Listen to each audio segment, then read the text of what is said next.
आइए, अब मैथ का ये दूसरा टेस्ट पेपर है आपका ना। पहला वाला हो गया था, ये दूसरा आपका है। पहले वाले का मैंने आपको सलूशन भी दे दिया था। दूसरा टेस्ट पेपर है। दूसरा पेपर आप लोगों ने दिया, अच्छा नहीं किया इस पेपर में। ज़्यादातर लोगों के नंबर बहुत खराब आए, इसलिए इसको ध्यान से देखिएगा। आप समझ नहीं पा रहे हैं, चूंकि लिखा हुआ चीज़ है तो इसको समझ नहीं पा रहे हैं कि करना क्या है। बाकी आप समझ पाएंगे तो बहुत आसानी से कर पाएंगे। आइए देखिए, क्वेश्चन नंबर 1 को देखते हैं। यहाँ पे दिया हुआ है 10 लाख में से कितना घटाएं। पहले तो आप 10 लाख की बात कर लेते हैं, उसमें से कितना घटाएं कि ये आपका आ जाए 2,76,489। भाई बात यही है कि 10 में से कितना घटाएं कि 2 आ जाए। सिंपल सी बात, 10 में से कितना घटाएं कि 2 आ जाए। तो भाई हम 10 में से ही 2 को घटा लें तो पता चल जाएगा 10 में से कितना घटाएंगे, 8। तो वही बात तो है कि 10 लाख में से आप 2,76,489 घटा दीजिए, जो आएगा वो आपका आंसर हो जाएगा। तो आप पहले लिख लीजिए 10 लाख, ये आपका 10 लाख हो गया। कितना हो गया, इसमें से आपको घटाना है 2,76,000। तो 2,76,489। समझ पाए आप? इनको आपको माइनस कर लेना है। माइनस करते वक्त आपको ध्यान देना होगा, 0 में से 9 नहीं जाता, कैरी लेगा तो यहां 10 होगा। इसने इसको दे दिया, यहां 10, यहां 9 बचेगा। इसने इसको दे दिया तो यहां 10, तो यहां 9 है, लिख सकते हैं। यहां 10 है, इसको दे दिया तो यहां 10, यहां 9, यहां 9, आगे देते जाएगा, 9 9 बचेगा, यहां पर भी 9, यहां पे 10 हो जाएगा। अब 10 में से 9 निकालते हैं, 1, 9 में से 8 जाता है 1, 9 में से 4 जाता है 5, 9 में से 6 जाता है 3, 9 में से 7 जाता है 2, और 9 में से 2 जाता है तो कितना बचेगा, 7। ये आपके आंसर आएंगे कि 7,23,511। यदि हम 10 लाख में से घटा देंगे तो मेरा आंसर आएगा 2,76,489।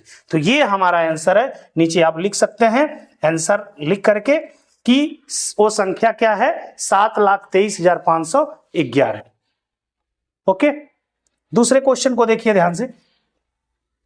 करा एक मैदान 176 मीटर लंबा है, 112 मीटर चौड़ा है। मैदान है 176 मीटर लंबा है, उसकी लंबाई दी गई है, चौड़ाई भी दी गई है 112 और ये 176। अब इस मैदान को कह रहा है नापना है। नापने के लिए बड़ा से बड़ा फीता चाहिए। अब मैं बार बार बोला हूं, जब भी बड़े से बड़े की बात करें तो मौसा निकाला जाता है, महत्तम समापवर्तक। बड़ी से बड़ी नाप बताओ जिससे मैदान की लंबाई और चौड़ाई दोनों को नाप लें। तो ऐसा होना चाहिए वो नंबर जो कि 176 को भी काटता हो, 112 को भी काटता हो। मतलब 176 112 को काटने वाला बड़ा से बड़ा नंबर चाहिए। और मौसा निकालने के हमने कई तरीके आपको बता रखे हैं। उसी में से एक तरीका आपका था भाग विधि। भाग विधि से यदि हम मौसा निकालते हैं तो बताइए, देखिए इस तरह से निकालेंगे कि जो आपका छोटा नंबर है जैसे 112, इससे बड़े नंबर 100 कितना था, 76, 176 में हम भाग देंगे। ये भाग विधि से मौसा होता है। तो जब भाग देंगे तो यहां पे आ जाएगा आपका एक बार 112 लिखेंगे, घटाने वाला काम हम कर ही लेंगे। यहाँ पे 4 और यहाँ पे बच जाएगा 6, ये 0। जो शेष बचता है तुरंत भाग का चिन्ह लगाते हैं और इससे भाग इससे पहले जिससे दिए हैं उसमें देते हैं, मतलब 112 में। तो ये हो जाएगा 64 से भाग 112 में अगर हम देंगे तो एक बार जाएगा, कितना बचेगा ये देखिए, 12 में से 4 गया 8, यहाँ पे बच जाएगा 10 में से 6 जाएगा 4। अब तुरंत हम 48 से भाग, अब इससे पहले जिससे भाग दिए हैं उसमें देंगे। ये क्रियाकलाप तब तक चलती रहेगी जब तक कि शेष 0 न बच जाए। तो 48 से कम 48, यहां पे घटाएंगे तो 14 में से 8 जाता है 6, यहां पर बचेगा 5 में से 4 गया 1, तुरंत यहां पे भाग का चिन्ह लगाएंगे और 48 में भाग देंगे। 16 तिया 48, आप सबको पता है। यहां पे ये पूरा पूरा कट गया तो किससे कटा, ये हमारा इंपॉर्टेंट है। यहां पे 16 से कटा, जिससे कटा वही हमारा मौसा होता है। जितना बार में कटा 3 बार में, उससे कोई मतलब नहीं, जिससे कटा वो हमारा मौसा है। तो हमने जो निकाला है वो निकाला है 112 और 116, 176 का मौसा। देखिए ये आंसर नहीं हो गया, मौसा 16 है, लेकिन ये आंसर नहीं। ठीक, अतः हम लिखेंगे अतः वह नंबर, इससे मुझे ये पता चल गया कि 16 वह नंबर है जो 112 को भी काटता है और 176 को भी काटता। अब हम आंसर लिखेंगे उत्तर में, अतः वह नंबर 16 है, अतः वह नंबर या वह संख्या क्या है, 16 है, जो 112 मीटर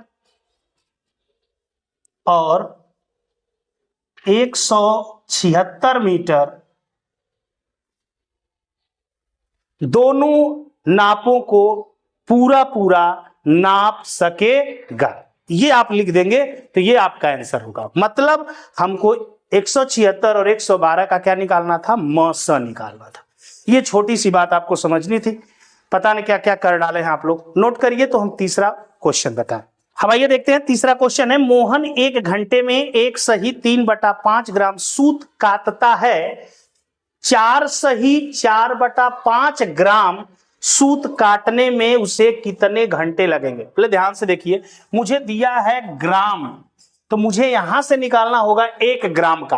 तो पहले हम लिखेंगे कि 1 सही 3 ऐकिक नियम का सवाल है, 3/5 ग्राम सूत काटने में, जगह आगे नहीं है, मैं नीचे लिख दे रहा हूं, काटने में लगा समय बराबर है 1 घंटा।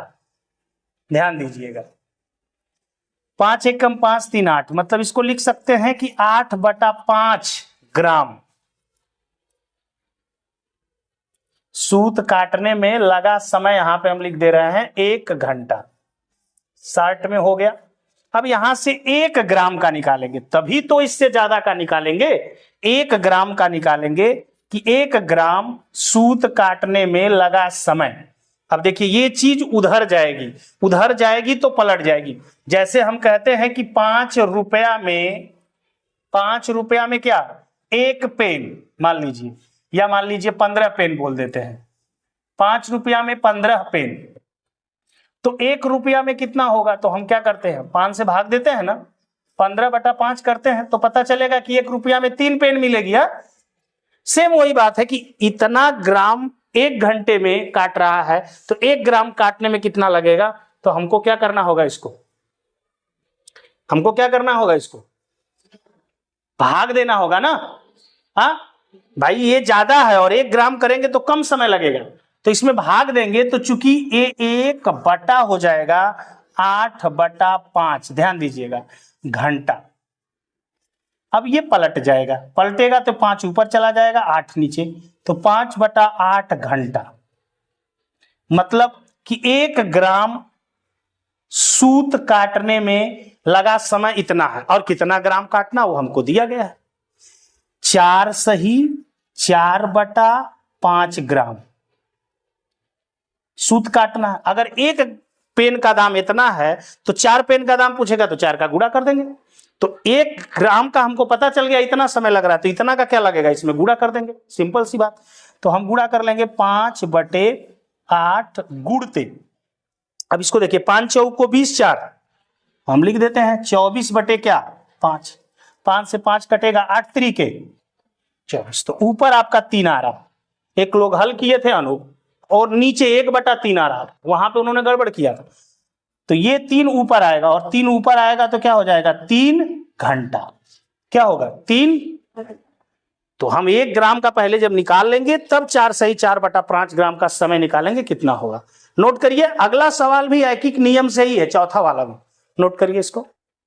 आइए क्वेश्चन नंबर 4 देखते हैं। 4 में देखेंगे कि 1 लीटर पेट्रोल में एक कार 7.35 किलोमीटर जाती है, 3.5 लीटर दिया हुआ है, और तो लीटर को इस बार 1 बनाना, उस बार ग्राम दिया हुआ था तो ग्राम को 1 बनाया था, इस बार लीटर को 1, तो 1 लीटर का तो दिया है, ये तो आसान है कि 1 लीटर में कोई कार हमारी जा रही है 7.35 किलोमीटर, तो ये कह रहा है कि 3.5 लीटर में कितना जाएगी भाई। तो सिंपल सी बात है, ज्यादा जाएगी, और ज्यादा का मतलब होता है गुणा, तो 7.35 गुणे 3.5 जो आएगा ये किलोमीटर में आंसर आ जाएगा। अब हमको दशमलव का गुणा आता है, कर लेते हैं दशमलव का गुणा। दशमलव का गुणा करते वक्त दशमलव का ध्यान नहीं देते हैं। 5 पचे 25, 5 तिहाई 15 और 2 जोड़ देंगे तो हो जाएगा 17। 5 सते 35 में 1 हासिल जोड़ेंगे 36 हो जाएगा। और 3 पचे 15, 3 त्रिके 9, 1 10, 3 सते 21, 1 22। इसको जोड़ने का काम कर लेते हैं। 5 7 5 12, 6 1 हासिल 7, 3 2 5, यहाँ पे हो गया 2। अब ध्यान देंगे दशमलव, 2 अंक इसमें, 1 अंक इसमें, 3 अंक, 1 2 3, यहाँ पे दशमलव लगा देंगे। और इतना किलोमीटर, इतना क्या आएगा किलोमीटर। ऊपर हम ऑलरेडी लिखे हुए हैं तो हम यहाँ बराबर करके लिख सकते हैं 25.725 किलोमीटर। ये आपका आंसर आ गया। आइए लास्ट क्वेश्चन भी देख लें। इसमें बहुत मेहनत नहीं करना था, सबसे आसान क्वेश्चन यही था, फ्री का नंबर ही था। सभी 2-2 नंबर के थे, ये 2 नंबर फ्री का था। समझिए, किस समूह की सभी संख्याएं 13 की अपवर्त है। अपवर्त का मतलब होता है मल्टीपल। मल्टीपल का मतलब हिंदी में हो जाएगा गुणज। गुणज का मतलब पहाड़। मतलब कि 13 के पहाड़े में 13 से कटने वाला इसमें से कौन नंबर है, किस विकल्प का सभी नंबर 13 से कट रहे हैं। तो भाई ये 13 से कट रहा, ये कट रहा, ये 36 13 से नहीं कटता, इसलिए ये गलत हो गया। यहाँ पे 26 कट रहा, 39 कट रहा, 42 नहीं कटता, इसलिए भी गलत हो गया। यहाँ पे 13 कट रहा, 13 चौक को 52 भी कटता है, 13 सते 51 भी कटता है, 13 नवा 117, तो ये वाला विकल्प हमारा राइट हो रहा है। यहाँ पे 13 कट रहा, 26 कट रहा, 81 नहीं कटता, इसलिए ये गलत हो गया। इस प्रकार से इसका आंसर आपका ग सही हो जाएगा। ऊपर का हमने करवा ही दिया, इसको नोट करिए, एक बार फिर से घर पे लगाइए। अगर उसके बाद भी प्रॉब्लम हो रही है तो ला के अगले दिन जरूर पूछिए। नोट।